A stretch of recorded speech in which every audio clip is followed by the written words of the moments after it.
Pasca penyerangan Mapolda Riau yang terjadi Rabu pagi, jajaran kepolisian tingkatkan penjagaan. Seperti di Mako Polresta Denpasar mulai meningkatkan pengamanan lengkap dengan rompi anti peluru dan senjata. Seperti inilah bentuk pengamanan yang dilakukan oleh personil kepolisian di depan pintu masuk Polresta Denpasar. Warga yang akan masuk Polresta harus menjalani pemeriksaan secara ketat termasuk barang-barang bawaan. Kendaraan yang akan masuk pun diperiksa secara detail. Kapolresta Denpasar Kombes Pol Hadi Purnomo menjelaskan pasca serangan bom bunuh diri di Surabaya beberapa waktu lalu, pihaknya telah memperketat pengamanan.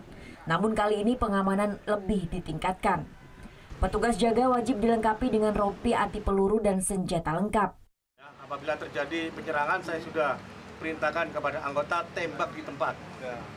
Ya, tembak di tempat. Jadi itu keputusan kita serahkan kepada anggota tembak, saya sudah perintahkan.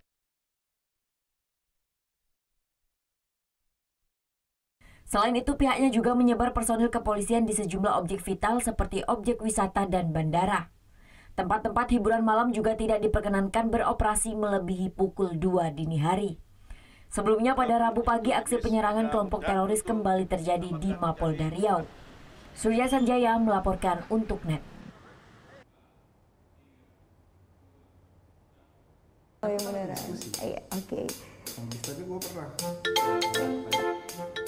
Nah, udah kan untuk beritanya? Jangan lupa di-subscribe, di-like dan juga di-komen ya akun YouTube dari Net Bali. Terima kasih udah subscribe. Yang belum, jangan sampai lupa di sebelah sini nih. Tetap subscribe.